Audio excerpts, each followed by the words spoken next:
La qualité de nouveaux auditoires modernes construits sur le site de Moussampo ne cesse d'attirer la curiosité. Ce jeudi 3 septembre, le gouverneur Richard Mouyej a fait visiter ces bâtisses à une délégation conduite par le directeur des actions sociales de la Générale des Carrières et des Mines, en charge de l'enseignement et de la santé.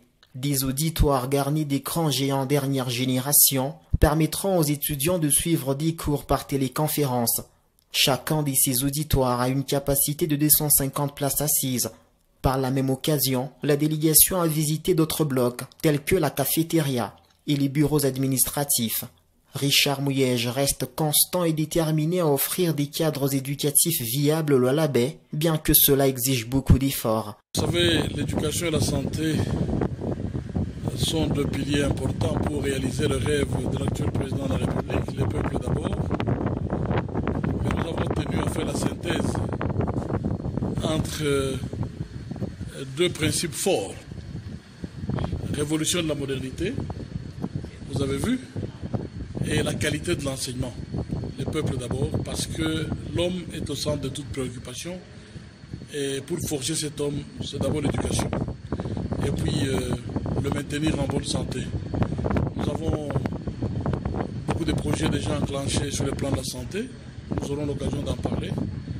Et là, nous sommes à l'université. C'est un bloc. Nous avons l'idée d'en faire 2, 3, 4, 5. Mais nous sommes un peu gênés par la fluctuation des prix sur le marché de minerais et surtout la chute des cours de cobalt. Parce que c'est avec la taxe cobalt Kassoulou CDM que nous avons initié ce projet. Mais nous avons espoir qu'à l'inauguration, les opérateurs miniers que nous allons inviter puissent mordre et nous soutenir comme ils l'avaient fait à l'époque avec la bibliothèque. Nous allons de l'avant. C'est bien de donner des bourses aux enfants pour qu'ils aillent ailleurs, mais l'objectif, c'est de créer les mêmes conditions chez nous. Nous l'avons fait 3 fois, les enfants vont partir, mais il faudrait que très rapidement, tous les enfants accèdent aux mêmes chances de formation. Parce que quand nous envoyons en Europe, c'est 10, c'est 15, c'est 20. Alors qu'il y a des centaines d'enfants qui terminent, des milliers d'enfants qui terminent les humanités, il faut que leur université réponde aux conditions de modernité. Ce n'est pas facile, les moyens sont limités, mais nous avons la volonté, nous avons la détermination et nous croyons en Dieu. Nous espérons que les moyens viendront. Les lauréats des écoles JICAMINE peuvent être sûrs d'étudier dans des conditions aux standards universels. Le directeur du social de la JICAMINE en charge de l'enseignement a trouvé les mots justes pour saluer l'action du gouvernement provincial. Moi, je suis le directeur des actions sociales de la JICAMINE qui s'occupe de l'enseignement et la santé.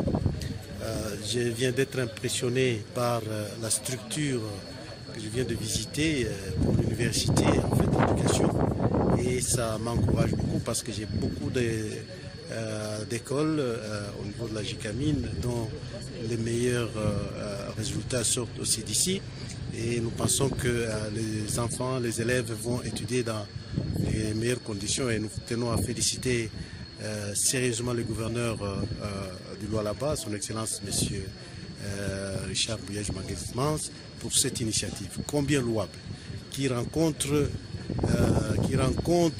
le souhait du chef de l'État qui est le peuple d'abord. Ça se voit déjà qu'on s'occupe sérieusement du peuple. L'université de Kolwezi n'est pas la seule institution universitaire à bénéficier de ces auditoires modernes. À l'ISTA et à l'ISTEM, d'autres auditoires similaires sont presque fin prêts.